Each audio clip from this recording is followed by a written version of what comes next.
am from beyond. Listen, and all you desire will be yours. Welcome to Spider-Dan and the Secret Balls. Prepare for Prattle.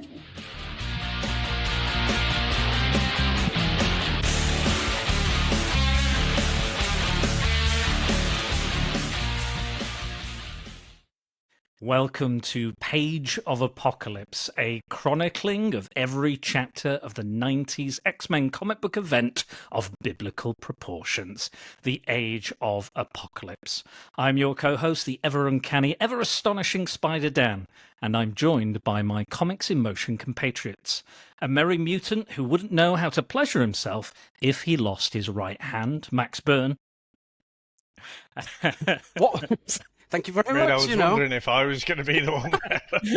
Which one is it? Yeah, it's flip a coin, Take isn't your it? pick. Yeah.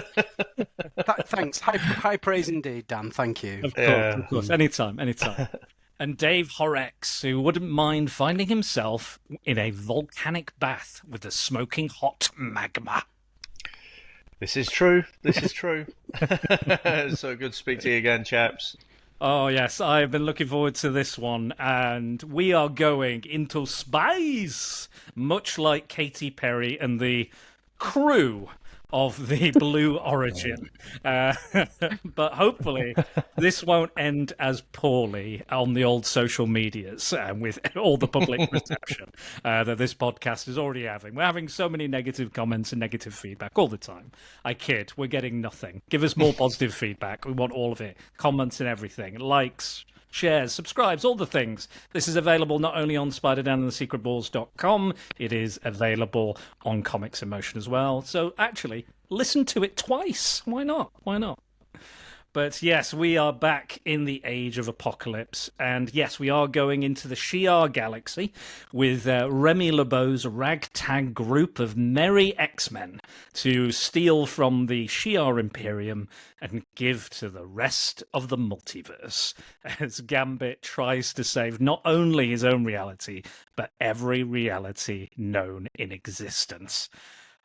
Dave, are you ready? I know you're prepared this week, but you're prepared even when we don't prepare you.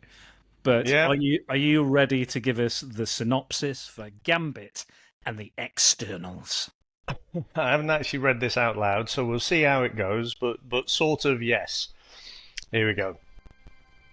In a world ruled by apocalypse, where hope is a crime and survival is the only law, one man, Gambit, leads a team of outlaws on the ultimate heist. They're not heroes, they're not soldiers, they're the X-Ternals. Their mission, steal a shard of the universe's most powerful crystal and save a world that's already lost. Hunted by forces of apocalypse, torn apart by betrayal and greed, and risking everything to escape Earth's dying grip. This time, it's not about fortune, it's not about survival, it's about changing destiny itself. Get ready to steal the future, or die trying. Oh, there we go. Nice. I like that. Wow, that's almost Shakespearean coming in. This is wonderful. Patrick Stewart. Yeah, a little bit. I love it. But yes, we are talking about a character I'm not that fond of. The reason I put it in the poll first was Sarah Coyne, who joined us on Examining X-Men, and joined myself when you guys weren't available. She is a big fan of Gambit. I am not, historically. Again, that episode of X-Men 97 was amazing, incredible, that episode. You know which one I'm talking about, but I won't spoil it, just in case you haven't seen it. But yeah, so will this comic turn my thoughts around? I don't know. We'll discuss it. But I want to hear from Max. What were your feelings on this book that was written by Fabian Caesar, with art by Tony Daniel and Salvador LaRocca? I mean, cards on the table. I'm not a big fan of interstellar, outer space, to coin a phrase from the late Steve Ray, cosmic bollocks. It's not my oeuvre, my cup of tea. I prefer stuff on Earth, so to speak. It's within the superhero genre. That being said, on first read, I thought this really is sort of all fur coat and no knickers. There's not a lot actually happening. However, reading it again a couple of days ago, I actually found there was quite a bit more meat on the bone. And I must admit, it's sort of my least favourite from what we've done so far. I didn't enjoy it as much as I enjoyed Weapon X. I certainly didn't enjoy it as much as we did Legion Quest. But it's okay. There's some good stuff in it. I just don't think it's top tier compared to what's come before. Just on its own merits, it's not bad. It's not bad. I think I'm in the same camp. I think I don't mind. I know Dave isn't a big fan of the Shi'ar stuff either, but I do consider that classic X-Men because that is like Dave Cockrum. It is Chris Claremont. There is no getting away from it. I think since that's been introduced into the X-Men lore, and again even before then, they would fight aliens on occasion. Like Lucifer was an alien who not the devil, but a character called Lucifer. He was the original one who kind of, Xavier lost the use of his legs while fighting that character, Lucifer. He was an alien, and, it's various other... The Znox was like the Neil Adams thing at the end of the original run before it got cancelled. That was like a big thing, and Xavier came back from the dead to fight them. So it's not out of the realms of kind of possibility. And I think for me, like... My first ever Avengers Endgame was the X-Men animated series version of the Phoenix Saga, which for me again was like third season. You've done all the groundwork, you know the characters, and they just delivered such an epic, And I was watching this in my grandparents' kitchen on a tiny TV, the Grand Phoenix Saga, this cosmic epic, and I was still absolutely won over and bowled over. It was a 5-parter. And it ends on such a sad, tragic note as Jean takes the M'Kraan crystal into the sun, seemingly sacrificing herself for the entire, multiverse again, all of reality to stop D'Ken from using it. So I think I have some kind of nostalgia for that world and the characters, and like Dave Cockrum was a big fan of Legion of the Superheroes, so all of the Imperial Guard are based on members of the Legion of Superhero. You can see each and every one. Like Gladiator, whose name is not his code name, but his real name is Cal Arc. Who could that be? See what we're doing there? Kal-El and Clark Kent, maybe. I don't know. But yeah, so I think I don't feel quite as harshly towards those characters in the space. I love the Starjammers and Corsair and Cyclops' dad and everything. I love that element as well. I do really like Lilandra as a character as well. I think she's very interesting. Again, not always great, the storylines, but I always find it interesting, the role they play in the larger universe. There was a great event the Avengers did in the 90s called Operation Galactic Storm, which was the Kree versus the Shi'ar war, basically, and the Avengers caught in the middle, which is an absolute classic banger for me, big epic as well. And they do crop up, and it's usually quite interesting. But yeah, Dave, what are your thoughts on this one? So this, not just this mini-series, but obviously the conversation we had last time as well, it got me to thinking, why do I just not like the Shi'ar? Because I feel like I should do. I love sci-fi, I love things like Star Wars, and I don't actually have a good answer for you, but I have been on that mental journey of thinking, why don't I like it? And the closest thing I think I got to in terms of a conclusion is, they're never central to the story. They're always just part of someone else's story. And especially, it's interesting. I hadn't realised what Gladiator's name was. But whenever he pops up, I'm like, oh, for fuck's sake, I just don't care about him. Like, massive overpowered character, but seems to always be on the losing side or a bit misplaced in terms of, he'll fight for the Empire, whether they're on the right side or the bad side. But Lilandra, don't really care for. D'Ken, don't really care for. I'm not fully at the end of the journey yet from coming to a firm conclusion. Sure. But yeah, that was it. And I'm with Max. I mean, my favourite stories are always the street level stuff. I do love the big crossovers and... of course, not all the X-Men are really street level. I was going to say, I wouldn't necessarily describe. I think they do deal with street level issues. I Yeah, think, but I think yeah. the kind of foes they fight and the adventures they have, I wouldn't necessarily describe as street level. Definitely superhero fare, but Yeah. it's a fine line to walk. I think sometimes. Yeah, and like I say, that's why I don't really have a firm conclusion on it, because I love Star Wars, and that's the same. Like, it's a galaxy far, far away, and I can only think there's something in my brain that just doesn't like crossing those two worlds, Right. And mixing those two things up. Because again, if all of the Shi'ar got wiped out, I don't think I'd care. If all the Skrulls got wiped out, all the Kree, whoop-de-doo. Just don't care for it. So most of them have, like the this Skrulls. is true. They had their homeworld eaten by Galactus initially. The Kree, again, with Operation Galactic Storm, they were half wiped out. Again, I won't spoil that story, but there's a reason for that. So I get it. I do get it, because, again, but I kind of understand that even Spider-Man has a fucking Spider-Verse, for fuck's sake. That's not exactly fucking street level, is it? No. So I kind of don't mind. I think depends on what kind of story you're telling and what you want to do within that. And I think, like you said, Wolverine is absolutely not really a grounded character, but can have some very grounded stories about him, but also can do these big, he's on every team. He's, most recently he was in Weapon X-Men, and there are all these different reality versions, including Weapon X from Age of Apocalypse. For me, I think it depends on what the creator is trying to do and how they want to frame that story and what they want to do. But in terms of Gambit and this group of characters, so we've got Gambit himself, of course, the title character. Now, this took over from X-Force as well, and I'm pretty sure like almost no X-Force characters are in this, apart from Richter. So you've got who's the baddie? Who's the baddie? Yeah. So you've got Strong Guy, you've got Leela Cheney, who's a character from New Mutants. I imagine you're familiar with her, Dave. And who else? We've got Jubilee and Sunspot is the main kind of grouping. What did we think to this kind of unique group and their kind of ethos and the way they live their lives? It's kind of cool the amount of world building that they do in the first few pages as well. They very quickly establish why they're together, what the interpersonal relationships are.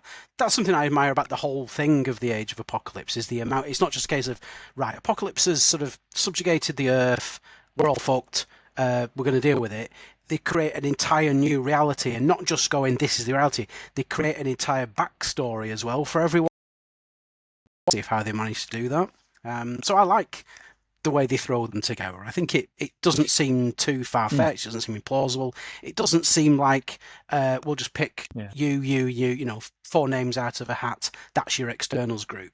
There does seem to be a bit of a rhyme and reason to it, and I do like the pairing. I like the fact that you strayed into it as well. It's a bit like, it reminds me a bit of like Terminator, where they tell you the exposition as the story's moving forward, as it, in Terminator, Kyle Reese tells Sarah, this is what's happening, but while they're being chased in a fucking car, and he's like, this is what's happening, this is why I've come back, blah, blah, blah, blah. The story is told in constant for perpetual motion. No, I agree. I think that's what the like Weapon X as well did it really well. It just keeps going, keeps you on your toes. You have to kind of keep up, in a good way and in a bad way sometimes. But I think it's interesting that this kind of basically Robin Hood and the Merry Men type thing going on. So they're trying to protect and supply, medicine and food to the humans that are considered, the poor, stealing from the rich and the entitled and the powerful and giving to the poor. And like Jubilee talks about how so this is a reference I missed actually, and it is a reference to one of her teammates in Generation X, which is Everett Thomas, who is Sync, who can sync with other people's mutant powers. And she said it inspired her to join the Externals because he died. He was killed by the Infinites. And she, even though she knows that and feels that, she doesn't use her powers in a lethal fashion. She refuses to do that, which I thought was quite an interesting little element to her character in this.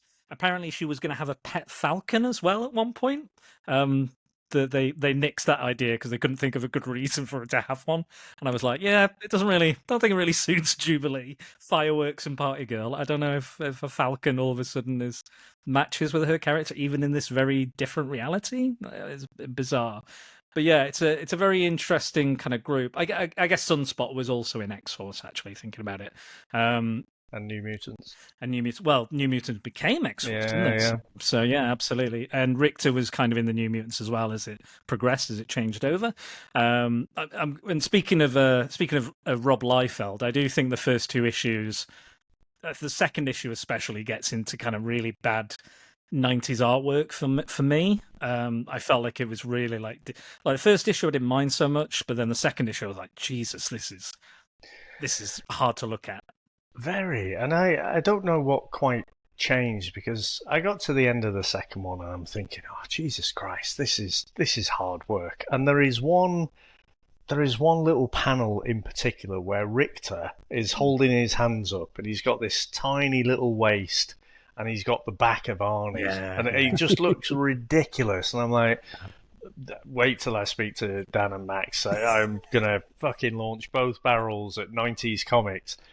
But to be fair, issues 3 and 4 got way better.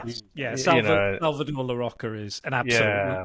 When I was like, because I read the first two, I was like, fucking hell, another 2 issues of this. No offense to Tony Daniel, he's still working to this day, and his art style has changed and evolved massively. And again, I think it was kind of. It's much like Herb Trimpe, who originally co-created Wolverine. His art style he adapted for the 90s because he wasn't getting much work, so he tried to emulate that gritty and over the top bombastic style of the 90s, the Rob Liefeld, the Jim Lees, and all that, you name it. So maybe it was that case that he was just adapting to what was popular at the time. I don't know, but it doesn't look good. There's even a panel where Oracle doesn't have any hair, where she has hair in all the other panels, and then one panel she's like, "We just didn't draw her hair." Okay. Great, fantastic continuity there. And the thing is, that was the issue I kind of was looking forward to, because it was like this kind of like ragtag group, the underdogs against the Shi'ar Imperium, the Imperial Guard, at their most powerful against the full roster of the Legion of Superheroes, basically. Oh, how's this going to turn out? It's probably my least favorite issue, the big battle issue. And there's a lovely splash page which is a reference to the first time the X-Men met the Imperial Guard, which is like issues 107 or 109, 108, I think. So there's a lot of references to that storyline, that initial Shi'ar, M'Kraan Crystal storyline where Lalandra's introduced, all the Phoenix Saga, basically, that occurred in the animated series as well. There's a lot of references to that, and it seems to be mostly inspired by that. But I think Sunspot's fine in this. I don't... he's there. He doesn't really... I don't think he really adds much. Guido I found a bit annoying, and then we'll talk about what happens later. Leela Cheney was interesting because she seemed to believe herself to be human until she wasn't. But yeah, I think Jubilee and Gambit are the ones I kind of gravitated the most out of the group. Yeah, Jubilee in particular had quite a central role to it, didn't she? And it was an interesting one. I mean, I say about liking the street level characters more, but I mean, Strong Guy is another one that I don't ever need to see. I do like particularly Peter David's X Factor run. Sure. I love that, but still, I mean, his name's sort of Guido for a start, and then his name is Strong Guy, and again, he's such a 90s character. It's like giving a 12-year-old, draw someone really strong. Okay, there you go. His little tiny head, and so I didn't necessarily need him to be. It seemed to me like Gambit and all the other characters no one particularly wanted. The leftovers. Yeah, I did like, and I thought with Leela Cheney, her main role in it was to appear half naked most of the time. They seem to have quite gratuitous shots at times when she's discovering her powers and having all her clothes ripped off in that very strategic way. How did that happen? I It's blame like Magneto. I blame Magneto. in Attack of the Clones, isn't it? Where you know, what's her name, Natalie Yeah, Portman yeah. gets swiped across the midriff and just happens to reveal, you know, no cuts or anything, just reveals a sexy midriff. And it's it was on that level or something. Yeah. Unfortunately, that is the case with these kind of comics. But we learn basically. So previously in X-Men Alpha, we learned that Gambit was trying to find Magneto. He was like, I need to find him. He went to Angel's nightclub and was like, I need to find him. You're the guy who has connections. Let's go find him. And there's a shadowy figure watching him, which is Richter in this, who is working with the Madri, who are, speaking of X Factor, Jamie Madrox, the multiple man. So his followers are these kind of religious duplicates of Jamie Madrox. And then in Alpha, while we're in Alpha, we learn that Gambit it was Magneto put the word out to meet him. And then he's like, I've got something you need to do. And then he learns that Rogue and Magneto are still together, they're married, and they've got a child together, he learns. And Sabretooth almost kills Gambit because he's like, there's some previous infractions, I think, between them, and you know, he deserted the X-Men because of Rogue and Magneto getting together. Again, we'll get into the prequel stuff later, but I do agree with Max. I think they do paint a good kind of idea of the history, the previous history, before we get to this point. Like Gambit's Thieves Guild, they have a kind of immortal benefactor called Kandra, and Holocaust, Apocalypse Son, one of his horsemen, kills her, and then the Thieves Guild has to disband. So that's why, you know, Gambit's out doing his own thing. It's because the Thieves Guild isn't a thing, and the X-Men, well, he joined the X-Men but left them, and that's why he kind of has this ragtag group. And I love that they're based in the Morlock tunnels as well, because they've already been exterminated basically by Apocalypse. They're free to go around and lurk and hide in there. Just never have a good time of it, do they? Really, Poor bastards. It just doesn't matter. You can rewrite the whole universe and still it's shit for the we're Morlocks. ugly and we can't pass in daylight as normal humans. So we're gonna have to live down here, and then we're getting massacred again and again and again. Yeah. You know, it's not a good time to be a Morlock at any point. But yeah, so in this issue, Gambit comes back. They kind of fight off the Infinites. They go back to the hideout, meet with Leela, and then Magneto is there, and he's leading them to kind of an area underneath Apocalypse's base. We have discovered a phenomenon much like a black hole, an enormous gravitational force near the sun. We must assume it is the M-Cron crystal. It is slowly drawing everything into it, even the sun's light. Soon it will absorb the sun itself, the entire solar system, including the Earth.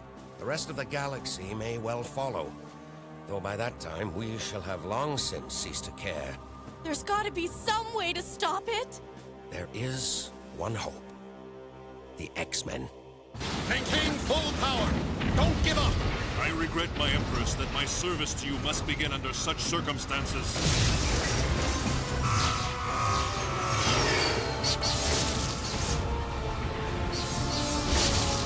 All is lost, Empress. Hang on, Shi'ar. If this be our last ride, we take it together.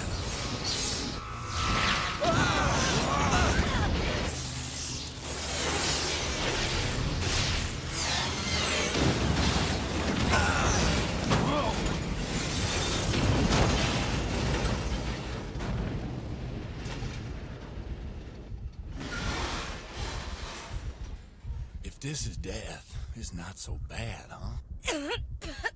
Speak for yourself, Cajun. Yes, so within the Citadel of Apocalypse, within this kind of navigational module, is Peter Corbeau, who is the leader of StarCorps, who was the guy who basically the X-Men hijacked his shuttle when they went up into space, and the poor guy was like, "You ruined my space trip, my space flight. You've ruined." But he, in this reality, is guarding this module from the Celestial ship that Apocalypse used in the main continuity, which would serve at one point as the X Factor headquarters, which has its own kind of AI and artificial life and stuff. So yeah, we Magneto join join Gambit and the X-Ternals, and there's a very kind of fraught relationship there with Magneto and all of them, in fact, because they think he's some highfalutin kind of leader or something. He thinks he's better than all of them. That's what they believe. And he's like, no, I'm here with you in the sewer to face these threats on the same level, to face them, because it's what people should do, what a hero should do, what the right person should do, whatever. So yeah, and then it turns out that Magneto saved Leela Cheney from this area because her powers are basically, if you don't know the character, she can teleport massive distances, like across the galaxy, across the universe, instantaneously. But she believes herself to be human, so she's actually got latent mutant abilities that this kind of headset and this kind of star map can actually bring out, and it can get them to the Shi'ar galaxy in order to steal the M'Kraan crystal, which will hopefully, according to Bishop's memories, restore the previous reality. What a mindfuck that is. So to be honest, but that's how we kind of kick off, and that's when kind of the Madri and Richter arrive to try and stop them and to capture Gambit, because Richter wants to go up in the levels, the echelon of ranking in Apocalypse's esteem, maybe be one of his horsemen or something. So yeah, we have this kind of whole kind of battle in there, and Magneto's doing his thing. And eventually they trigger those powers, and they do teleport to the Shi'ar galaxy. What do we think to this kind of sequence and this whole connective tissue and everything with that? I think it highlights how badass Magneto is for a start.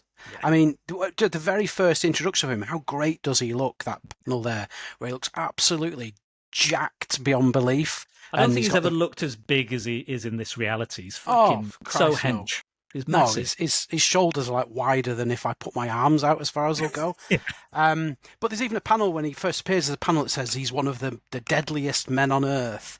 And then what you were saying before about the base being part of Apocalypse's celestial ship, Corbeau says this is the celestial ship, Magneto, that you destroyed years ago. So again, just highlights that although Apocalypse is ruling the Earth, Magneto must have put up one hell of a fight to have destroyed his celestial ship. He really must have gone down fighting.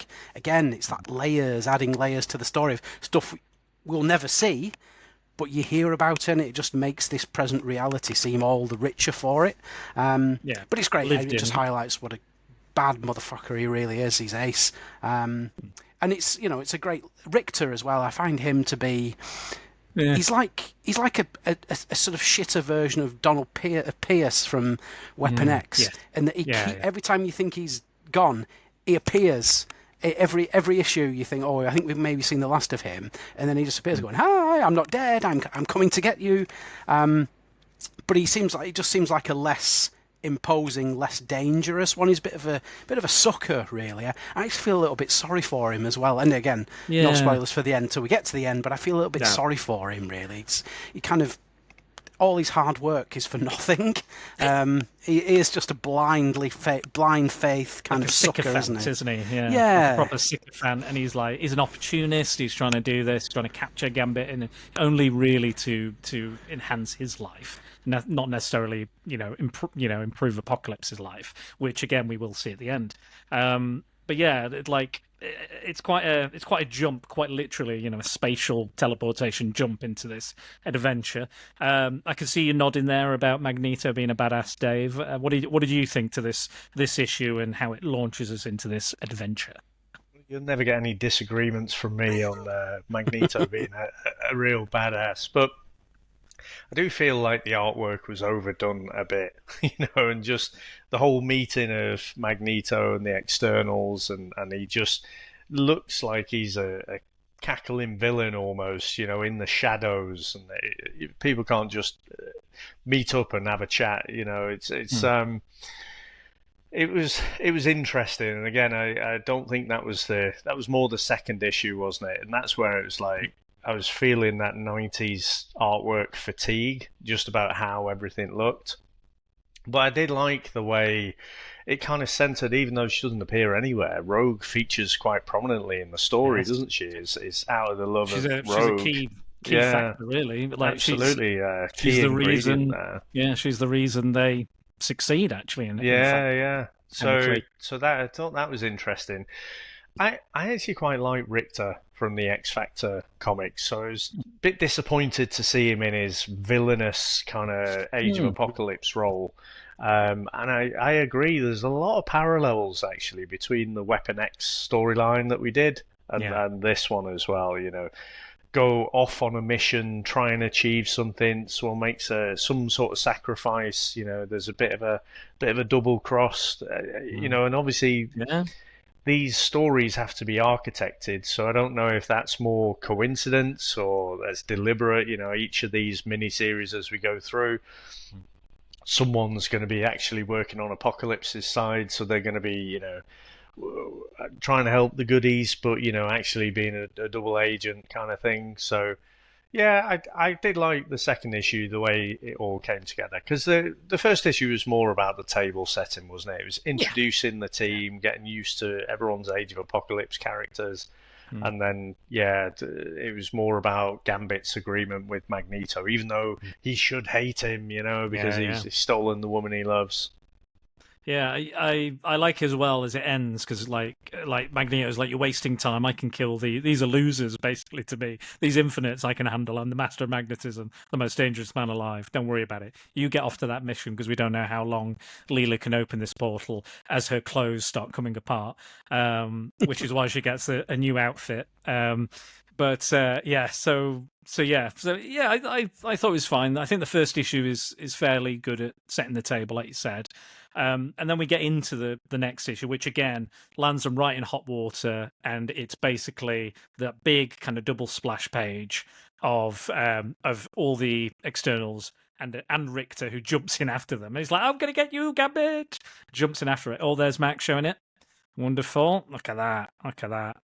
Oh yes. Didn't get and again, beauty, though. Yeah, there is some beautiful artwork. Yeah, I love the reference to Dave Cockrum and his art, because he's if you don't think about John Byrne, you've got to think about Dave Cockrum as well, who was instrumental in co-creating most of the characters on the X-Men roster in Giant Size X-Men as well. That classic kind of issue.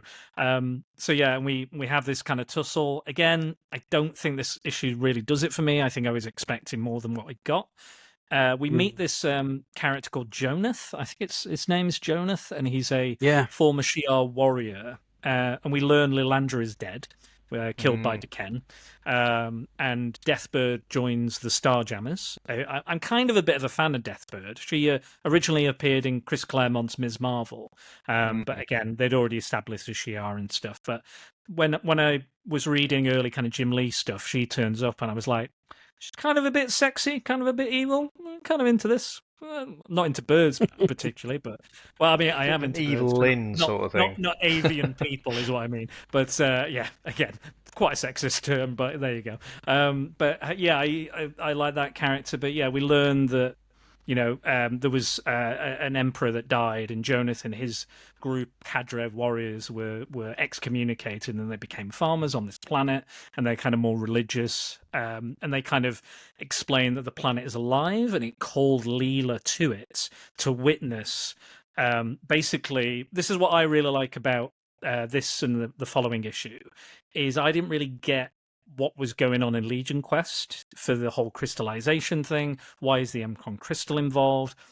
What the fuck is going on? They never really explain. They just go, something's going wrong. And this character, I think is it Joff? What's his name? Is Joff or the Guardian the little fella? The guy looks like he's out of Critters. Yeah. Yeah, basically, yeah. So that guy kind of turns up and he's like, "Oh, Lilandra, let me tell you about something," and then we never learn what that is.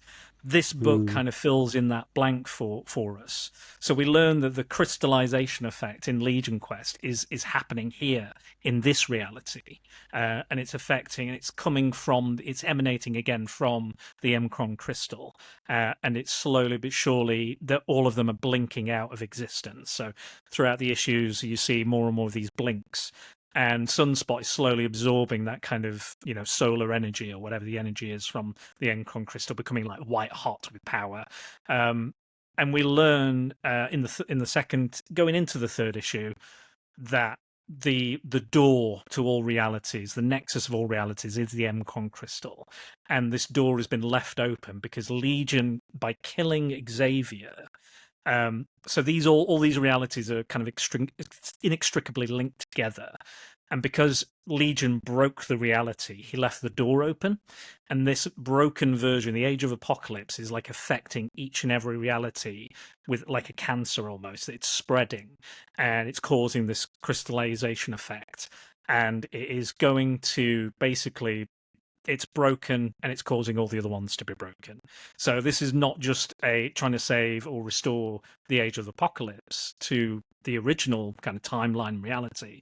It's actually saving all of reality. And it's down to this, let's say, street level mutants, this ragtag group who kind of think everything's a bit fun and, you know, a bit of a laugh. They are now have to step up and be the heroes. And I think that concept has a lot of legs. Unfortunately, I was a little bit disappointed, but I did appreciate the explanation. So the Guardian, I can't remember his name. I'm going to say Joff, but I think it might be Jaff maybe. But he explains that the Phoenix, so everything kind of happens at the same time within the crystal, like all the realities kind of intersect. So there's no kind of real time or when stuff happens. But because Xavier never taught Jean to become the Phoenix and to control her powers and to be chosen by the Phoenix to repair the Mcron crystal in that reality, it therefore was not repaired in any other reality. That's why it's affecting the entire multiverse at this point. And I really appreciate them. I know it's a proper exposition dump by the Guardian of the Crystal or Joff, whatever his name is. But I appreciated that being there because I didn't get it in Legion Quest. Oh, he's there purely as an exposition yeah, tool, isn't absolutely. he? That's all. I even wrote that down. Just that's his purpose. That's all he does. But like you said, it really does fill in a few gaps. Yeah, because we kind of rushed right through that. And again, I didn't hate Legion Quest, but that was the one thing I was like, how does it affect everything else? Yeah. And again, it's a few lines really. And again, he says you have to sacrifice something for the crystal to take part of the crystal. You only have to take a shard of it, not the whole thing, because it is massive. And they do joke about like, how do we take this home? It's fucking huge. Get one end of it, and we'll take it. Gambit, go on. But yeah, and then he has to. Yeah, pivot. Yeah. So yeah, good luck with Lee. Lee can barely control her powers as is. But yeah, and So and then we get that point where he's like, you're gonna have to sacrifice something. And he's in the previous issue. They get there's all this kind of battle going on with the Shi'ar, and they get they learn the planet's alive and it's dying, and the planet does die, but they are teleported away by Deathbird and the Starjammers to steal this shard from the crystal. But Richter and Gladiator, who he immediately like gives up and surrenders to the Shi'ar. Richter, when he arrives, is like, I give up. And then he's like, well, I can find Gambit and you can't. Ha ha ha. So we've got it, and I've got a tracking device, blah blah blah. And the tracking device I didn't realize. I've only just realized in that tracking device, I know where that is now. I forgot where that was. And now I'm realizing at the end of the book. Now makes more sense. But yeah, so they teleport off, and then they go to the Shi'ar homeworld, which is Chandalar, I think, and then they again trying to steal this crystal. But yeah, it's a wild and wacky ride. Were you all right with all this cosmic jargon, Dave, and all this kind of metaphysical bollocks or cosmic bollocks, as Cosmic bollocks, yeah. I mean, it nails it, that term, doesn't it? So yeah, I mean, some of the names, I mean, even with the Star Wars universe, I joke with Mike and Math, it's like, Michael rattle off these alien names and planet names, and it's like, you've just said it and I've forgotten it already. Yeah, it just doesn't stick with me. But I feel like when you get old little Jeff, let's call him Jeff, or Jeff or Joff or whatever it was. For me, that raised the stakes, because I don't know if maybe it was there earlier in the story and I just didn't really pick up on it.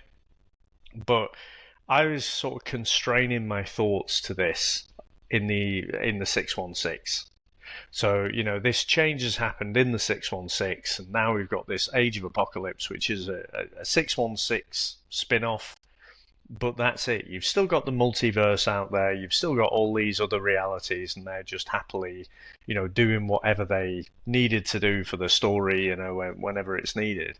But the idea that this can infect all of those realities really up the stakes for me. It's like, because you could have a 617, which is just almost the same, but just a slightly different. But no, the fact that it's affecting all of them, massively up the stakes for me. And causing I agree. them all I to agree. be I think I'm again in due course as again. well. It not is just a like big exposition all- dump, but yeah, I appreciated that we got it when we didn't get it in the previous story in Legion Quest, when I was kind of like, I don't know how this would affect. So I know with time travel in the Marvel Universe, they do state that if you go back in time and you change something, or vice versa, it does not affect the current reality. It only creates a new one.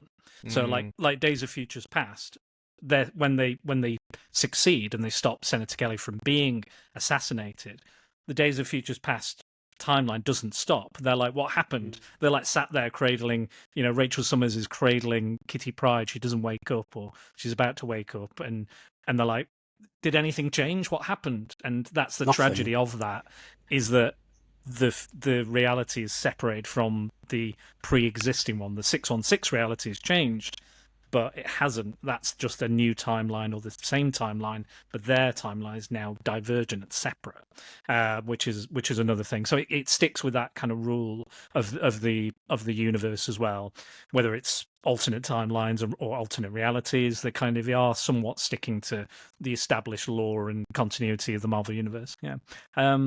And then we get that big sacrifice from Gambit, which I thought was actually quite a good little moment, actually. And again, it's very subtle. It's not overplayed, but it's heavily, heavily implied that, because Jeff is Jeff, by the way. I double checked. Jeff, yeah. Jeff. So, but I'll keep calling him Jeff.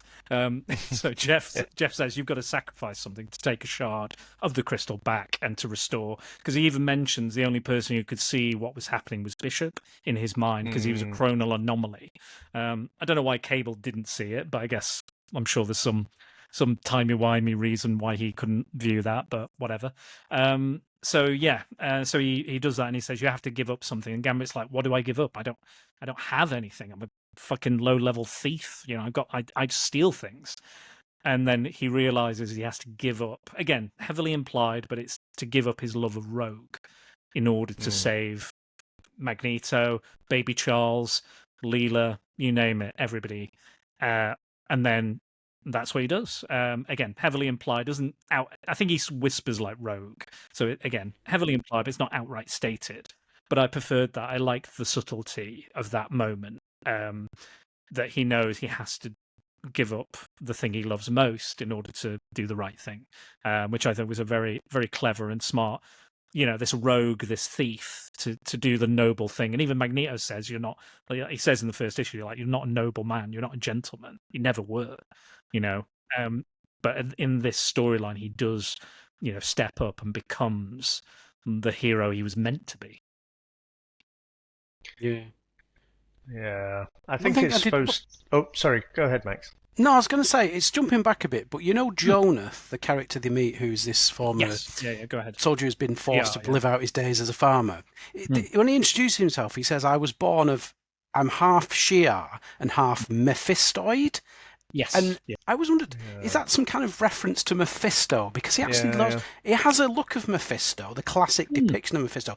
Now, I know Mephisto's a devil or the devil or a demon, so he's not from a race. But there's aliens, what is that? Is that a new reality creation, a race of Mephistos, or is there a race? I don't know.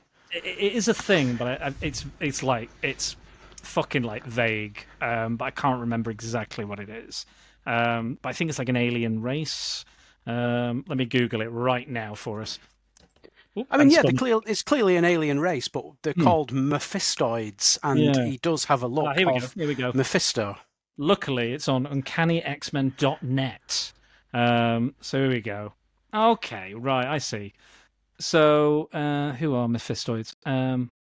Mephistoids, sometimes known as Mephistoids, are a species of humanoid felines with potent pheromone-based abilities. Each male of the species has the ability to control others' minds with their pheromones, while females are only use their powers during mating. So I think Hepzibah Hepzibah of the Starjammers is one of them.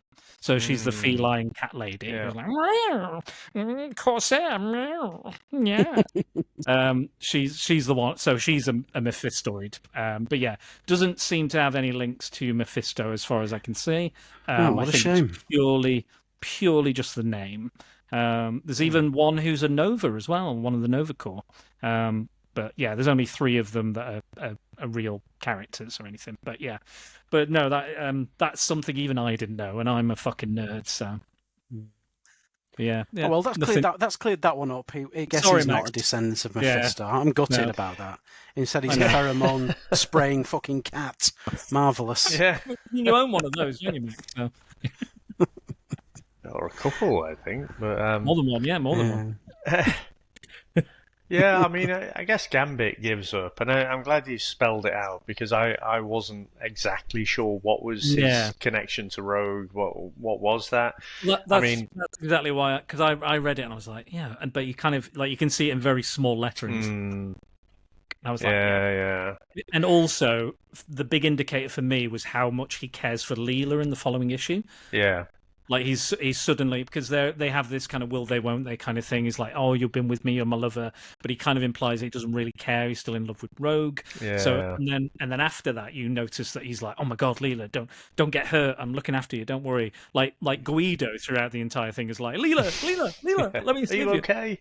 Yeah, absolutely like simping for Leela Cheney is Guido, who in the original continuity was like her manager or bouncer or promoter, whatever you want to call him. And the reason he's so like deformed because of his powers are to absorb kinetic energy, so he has to release that kinetic energy, and because he didn't know how to do that when he was younger, that's why his body's all like like absolutely like messed up. So that's why he has to constantly kind of release all this stored up energy. Or I guess a bit like Sebastian Shaw, he has the same kind of power. He gets stronger by being attacked by various forms of energy, and then he has to release it in some form. And in the comics, that was usually just punching people, but in the film, they kind of do it in a bit more interesting visual manner.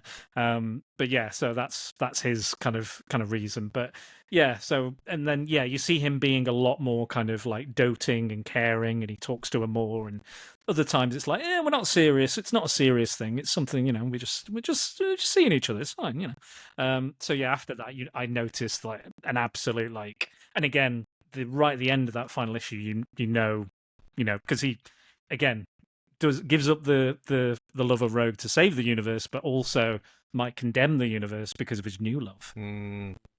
So are they saying in effect that in giving up his feelings for Rogue, it's kind of wiped his mind of said feelings? The fact that when they get back to Earth, he's immediately like in there with Leela. Is it like he's... No, I don't think it's wiped his memory, because he knows Charles, he knows the baby Charles, he recognises the importance of... Well, I don't mean his memory, but completely wiped the feelings out of his mind. I think the feelings, I think that love that he held for her and kind of, the yearning is now gone, because he gave it up to get the shard of the crystal. And again, that's why I like Dave even missed it. That's how subtle it was being, and I was like, I appreciated that, in a comic that's full of Liefeldian artwork. I absolutely loved a little bit of subtlety when it's needed, when it was most kind of poignant and important for the story. I thought that was excellent. Again, this is not my favorite story. It's not my favorite book, and I don't think it will end up being one of my favorite stories in the whole run of this that we do. But there are moments I think were very clever and very, very good. No, it is. It's the more you read about it, the into it, the more's going on. One thing I don't like so much about that final issue, though, is that it's all told, in effect, as one extended flashback. Yeah, because you've got the last Apocalypse with Richter interrogating about, tell me what happened and how you failed. So it can, but not only is there that, throughout that conversation, he's got baby Charles with him as well. Yes, yeah, so it's kind of the end's been spoiled before it's even started. I'm not a big fan of that storytelling device. It takes all the tension away, because they're all like, shit, where's baby Charles? Robot Nanny's exploded. Although it doesn't actually explain why Robot Nanny was in the sewers with the baby Charles.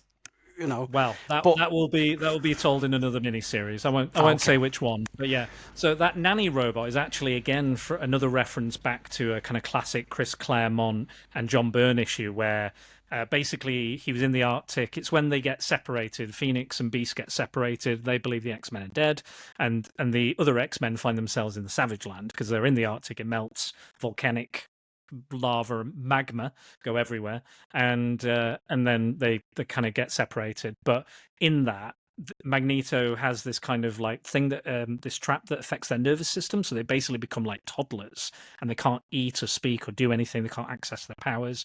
And he has this really patronizing French maid dress nanny that's like, oh, here, Wolverine, have your yum yums. Here comes the aeroplane. And he's like, so that's what that character is a reference to. Very strange kind of choice, but I appreciated harkening back to those kind of classic issues from the classic run. So yeah, yes, we will see that story, but we do meet Dazzler and also Exodus, who is part of the X-Men in this reality, but was actually a follower of Apocalypse in the main reality, which kind of flips things around. But they are looking for Baby Charles, as Baby Charles has gone missing. And Gambit and so Lilo's managed to teleport everyone back to Earth. They're back in the Morlock tunnels. But Richter and Gladiator survived the initial planet with Jonah dying because he basically just flew. I think it was very much a Superman Falls situation. He just flew Richter into space, I think, without any protection. Said, hold your breath. Yeah. We're gonna fly to that other planet. Here we go. Yeah. So, and then while on the planet, while that crystallization effect is occurring and sunspots becoming more powerful, Gladiator gets crystallized. And before they get home as well, because Sunspot has absorbed all this energy, he can't join them back on Earth because the energies he's absorbed are too dangerous, the Mcron crystal energy. So he sacrifices himself and is left behind. So it is only Guido, Jubilee, Gambit, and Leela who make the return trip, and Richter as well, because he keeps jumping into all these portals. I'll get you, Gambit. But yeah, no, I agree with you, Max. I was happy to see Apocalypse, and I was happy to have that kind of interaction. But yeah, I think it kind of, again, I was kind of hoping that the end would be, again, the cosmic saga, and that would be the finale. Like the last issue, I felt like that was the finale almost, and this just feels like editorial mandate. You have to have this, and this has to lead to this, or we have to get to X-Men Omega, and you've got to put all the chess pieces in place. And how are we going to do that? Oh, a whole issue of just fucking about in the tunnels. Yeah, so the idea is that Gambit's given Jubilee the crystal. She's found Baby Charles. Guido's destroyed the nanny to get Baby Charles because it turns out Guido was found by Richter and he put a bomb in his head and says, you have to work for me. If you tell anyone or do anything against my plans, I'll blow you up and you'll die. So Guido turns, and the tracking device that he was talking about in the previous issue, which I'm only just realizing on this podcast, was Richter's tracking device inside Guido. And then, Jubilee's trying to protect Baby Charles and the Mcron shard, but he was trying to lead, Gambit and Leela were trying to lead them away because they gave the impression that Richter that they had it, I think. But I think Richter is more interested in getting... No, I think that's right. I think he knew, because he knew Guido would get it anyway. So that's why he went after Gambit, because he knew Guido was working for him, of course, which they reveal.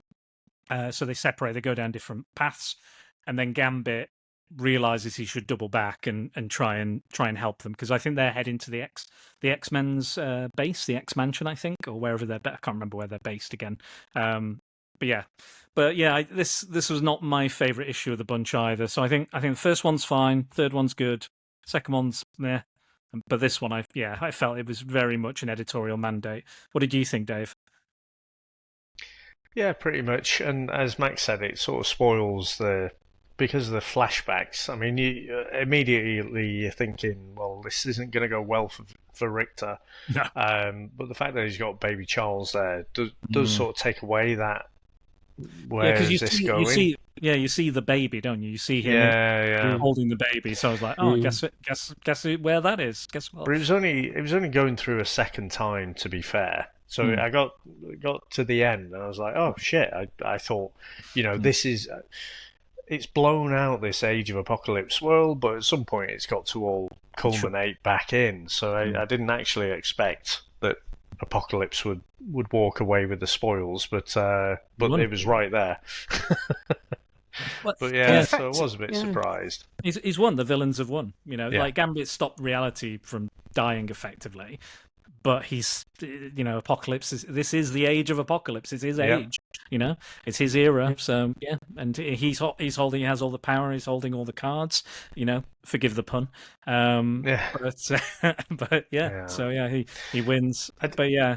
I did think it was weird the way, I don't know if it's the order that we've read in, but I mean, in Weapon X, the whole Brian Braddock switch just seemed almost identical to the Guido switch, so the strong guy. So, yeah, I don't know whether that's coincidence or, a bit of a crutch for the writers, whether that was editorial mandate or they just sort of threw that in. I don't know. It just seemed weird to have almost the same plot point. Yeah, you're right though. I didn't notice how similar they are, because they are quite similar in a lot of those respects. Like again, the double cross, having a mission, trying to accomplish it, not sort of really accomplishing it, but kind of, and then leading into the X-Men Omega issue. So we'll have to remember all these plot points when we get to that. X-Men Omega. We have to remember everything. What was it? What was it going to do again? In the wall and all that kind of thing. Conspiracy wall. All connected. Yeah, it's all connected. Yeah, absolutely. But yeah, and we trying to think how we end. Yeah, so Apocalypse has Richter, and he says, because luckily Guido had I can't really remember now, but like Richter was under the impression I think Gambit had them because or he was going to get them, and then Richter was like, no, they're not important, the shard and whoever's baby that is, it's not important. And then at the end, Apocalypse really reveals that Guido managed to get both the shard and the baby and give them to Apocalypse, and then Apocalypse, for Richter failing, kills him because he almost missed out on reality-altering power and his greatest enemy's, child. And Guido, even though he's like evil, is kind of still kind of trying to protect Leela. And Gambit has a choice at the end of this issue. He says, save Leela or go after Guido and get the shard and get Charles back. And Gambit chooses to protect Leela because he's now utterly bloody besotted with her. What a fool. So in love with her. And again, he's like, oh shit, yeah, we should probably get to Magneto and tell him what I messed up. But yeah, ultimately the mission was the whole odyssey that they've been through, this planet-hopping jaunt, has ultimately been for nothing. They're in a worse position than when they started. No, not for nothing. Reality erasure aside. That aside, saving reality is okay. Cheers, Gambit. You've saved everything. But all right. That aside, it's a shit reality.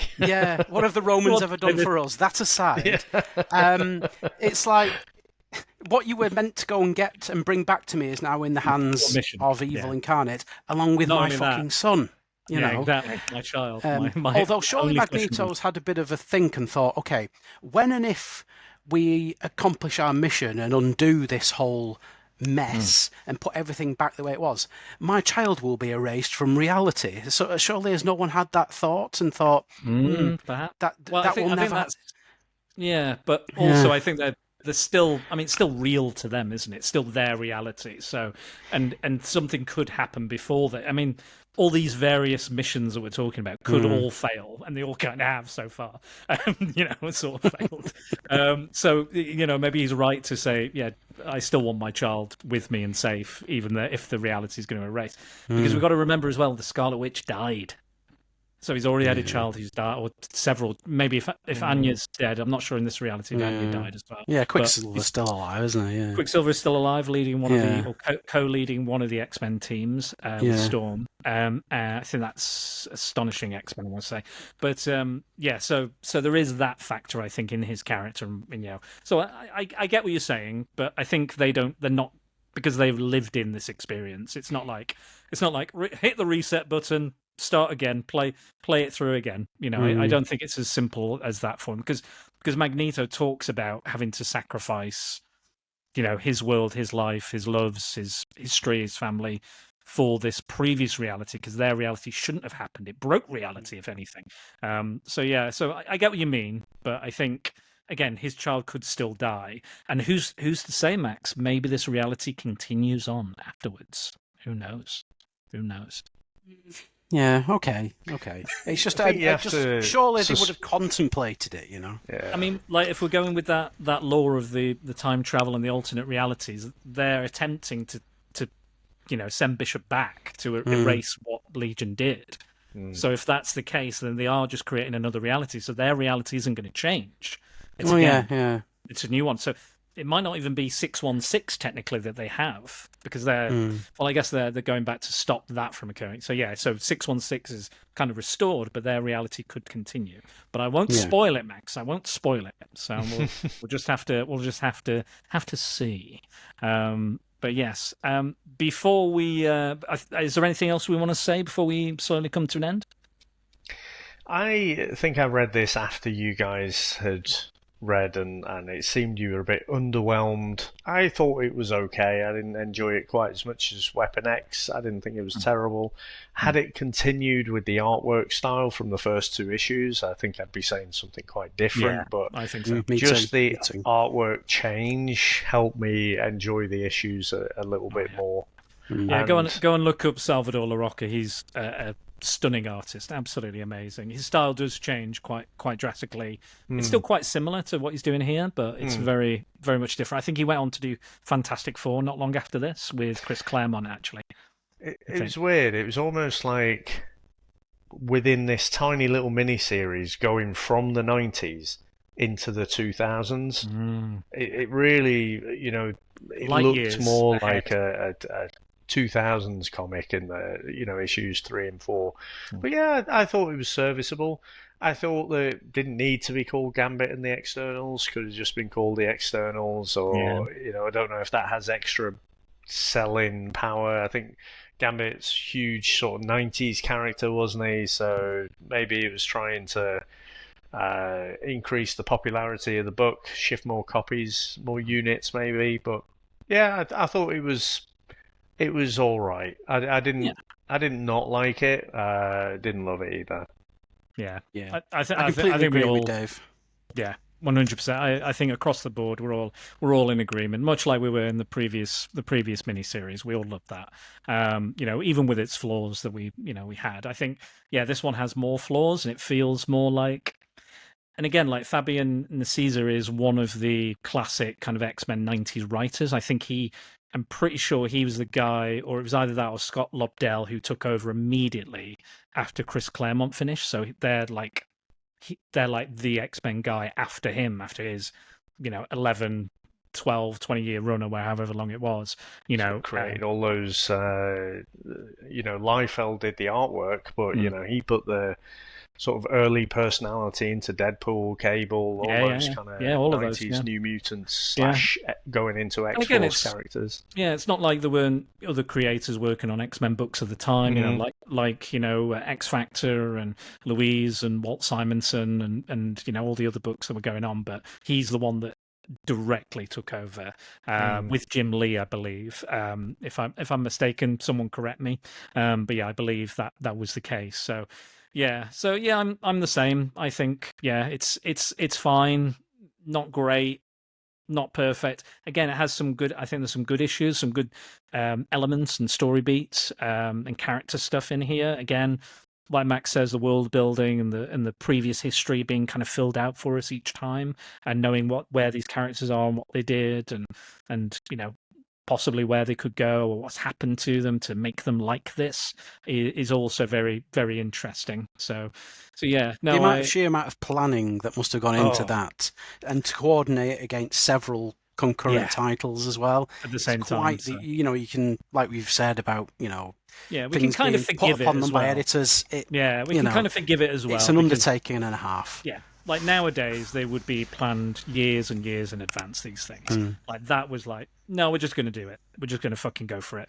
And for better and worse, it came out as still being regarded as one of the best 90s events. And there were a lot of 90s events. I know Math was asking the other week, he was like, oh, is this character anything like Onslaught? And I was like, are you going to talk about that? And I was like, yeah, but no, because that's not a good event in my eyes, and that went fucking out of control very quickly and was nowhere near as interesting or have as much kind of effect. I like the design of Onslaught, I like the idea behind Onslaught.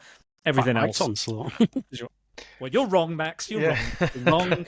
No, it's fine. The idea of it I found better than the execution. Agreed. Yeah. So I don't mind the idea, and I'm sure I could read a mini series with Onslaught and be quite happy with the character and its depiction. But that was like fucking 50 plus issues, and some of them have fucking nothing to do.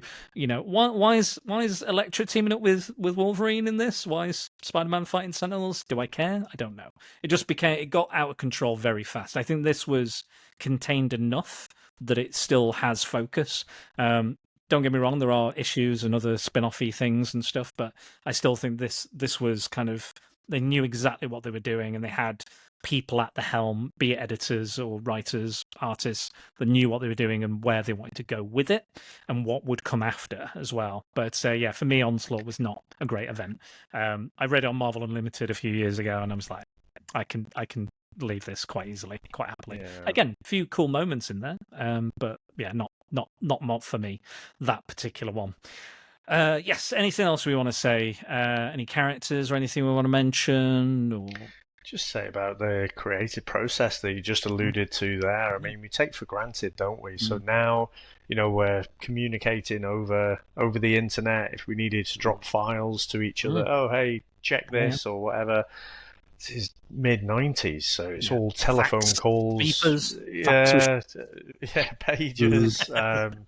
You know, actual letters. You know, the scripts were probably actually posted through, so it makes it more impressive when you think about the technology of the day to actually knit all of this stuff together and have that coherent release schedule, and you know, it is an impressive feat.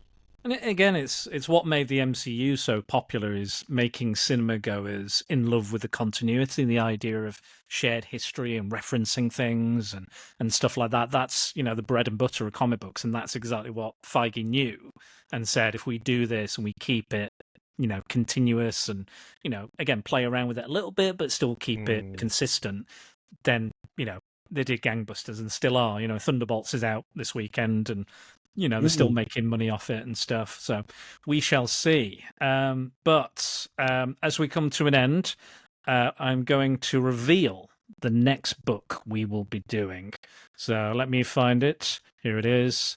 So we've gone from Gambit and the X-Ternals, but now we're going right back to the main X-Men team. So I believe this took over from Uncanny X-Men, and it is Astonishing X-Men, and it is the Rogue-led team. So Rogue is taking her various, I think, Sunfire's there, Morph, I think Sabretooth, Blink, and a few other characters.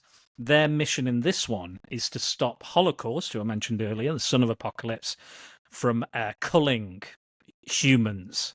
So that's his mission, is just kill all the humans, which, with a name like Holocaust, makes a lot of sense. That was a name that they did change because of some complaints, which is, I understand. I think they changed it to Nemesis, I believe. Yeah, that rings more of a bell. Yeah, probably. And there was another character in the main continuity who was called Genocide, who was basically another version of Holocaust. But yes, so we will see how the X-Men deal with that, and how Rogue deals with, you know, Holocaust and his culling of the human race. And can any of them stop Holocaust? You know, that will be a question for next time in Astonishing X-Men. So go and read that. Available on Marvel Unlimited. You can buy it digitally, or you can try and buy it physically, like Max is doing, getting all the single issues or the very small kind of TPBs, the gold covers and everything that are being put out. But yes, thank you again, guys. This has been amazing. Again, this is available on Comics in Motion, on their YouTube channel, on my YouTube channel, and available on both of our podcast feeds, wherever you get your podcasts from. So follow us again and join us for the very next chapter of Page of Apocalypse.